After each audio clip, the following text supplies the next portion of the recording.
It's a really important video about a stabbing that took place in Tallaght in Kilnamanagh this evening at 6 p.m. that I took care of the victim, and I think it is really, really important that everybody knows the truth of what happened. So it was at the roundabout at Parkhill Heights in Kilnamanagh, where you go through the gap to get out to the Lewis there over at Kingswood. And I was driving over to my mother-in-law, and I saw maybe 30 teenage young fellas at the roundabout, 3 or 4 cars parked up, maybe 5 or 6 adults and one particular one, all shouting. And then I saw this man standing there, completely dripping in blood from his head right down to his toes. His entire body was covered in blood, and it was pouring blood out of his head. So I pulled over my car and I got out. And I said to the woman who was shouting at everybody, what the fuck's going on? And she says, he's after been assaulted, he's after been attacked, pointing at the man. So at that point, I just told everybody to get away. And I said to the man, he said, please help me, please save me. So I brought him over to where my car was parked, which was about 10 foot away from where I had found him. And I just told him, come on over here, I'm going to help you, we're going to phone you an ambulance, I'm going to get the police, blah, blah, blah, blah. So the young fellas, the teenagers, all kind of 30 of them, kind of dispersed off into Kilnamanagh Green there. There was 2 other fellas, they were in their 20s, they had a car, they pulled over, kind of blocking them, and they were helping me. So eventually called the ambulance, called the police. There was people from Kilnamanagh, from the area, adults and teenagers, grown-ass adults, same age as myself, 40 years of age, coming over shouting that the man was a paedophile, that he had his trousers down, that he was wanking on the roundabout, that he was taking his clothes off over at the playground in Kilnamanagh. Now this was miles away from the playground in Kilnamanagh. And that was why what had happened to him, okay?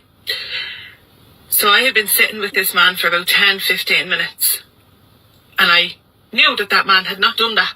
And you can say, how the fuck did you know that? Maybe he did, maybe he did. I knew straight away that that man had not done that. But I later went on to find out that he in fact had not done that. And what is really going on where we live at 6 o'clock in broad daylight in our areas. There is a gang that is going around, and they're children. They're fucking children. They're 15, 16 years of age. He was able to tell me about 10 of them attacked him. Between the police, myself and the ambulance, we concluded that they obviously had some sort of blade between their knuckles, because they completely gashed his whole forehead open, and then they gashed him over here as well. 4 Indian men and another man have been facially stabbed by this gang of teenagers in the last 4 days in Tallaght. Now, how many of you knew that? How many of you heard about that on the news? So your teenagers from your area are going around stabbing innocent men in the face. This particular man, and I'm not going to use his name, and I'm not going to use the video. I'm sure if you have a teenager, go and ask them. The videos are all over Snapchat. Was walking to his temple to pray. That's what he was doing. He was just walking down the fucking road is what he was doing.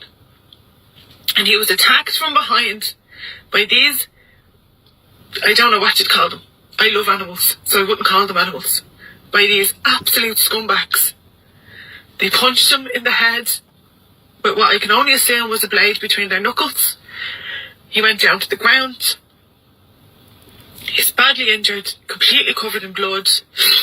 I'm gonna guess he's got massive head injuries because the blood did not stop pouring from his nose the whole hour that I sat with him waiting for an ambulance. An hour. I gave him a blanket out of my car. I gave him a pair of cycling shorts I had in the blue to put some compression on the wound. And the police came, I got gloves. And I sat with him and I told him the whole time that he was going to be okay. And I was so sorry that this had happened to him. They stripped him of his clothes. They took his trousers off him. They took his underwear off him. They took his shoes. They took his phone. They took his bank cards. They took everything. And they left the man literally for fucking dead, to be perfectly honest with you. As much as he was standing, they very, very easily could have killed him with what they'd done to him.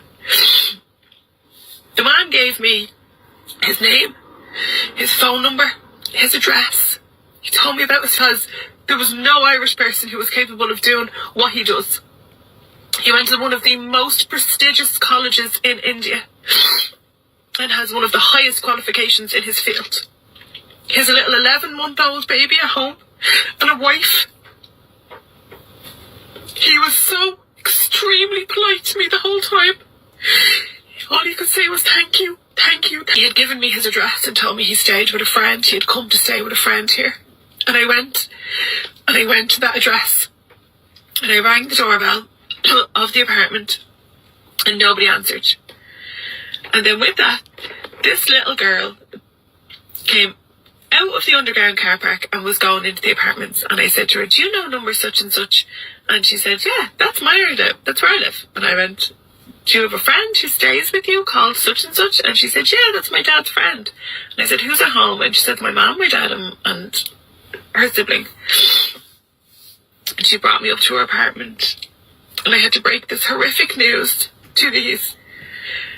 Really, I can't even begin to describe the nicest family you could possibly meet. They were just horrified. She's a nurse in Crumlin Hospital. The man frantically ran around, getting clothes for his friend, a towel for his friend, food. They thought he was asleep in their spare bedroom. And she sat and she cried at me and told me what an amazingly kind and gentle man he is. I told her what they said and why they had done that to him, and she said there was no way possible. She said, I know this man 20 years. She said, he is the most gentle soul ever. She said, I warned him. She said, I told him it's not safe here. Do you hear that? It's not safe here. It's not safe here where we live, in our community, at 6 o'clock in broad fucking daylight on a Saturday. It's not safe here. It is not safe here. There are teenagers going around stabbing people in the face. Innocent people. The guards aren't doing anything about it. They can't catch them. They don't know who they are. They're not afraid of it. Our own people, our own community, our own friends and neighbours and people you have a drink with down the pub are believing these vicious, disgusting rumours that this gang spreads to justify their behaviours, that this poor innocent man had done some sort of untrue paedophile action, that he hadn't, that this is what the gang does. They spread this rumour to allow the people of the community to justify their actions. And that's the truth.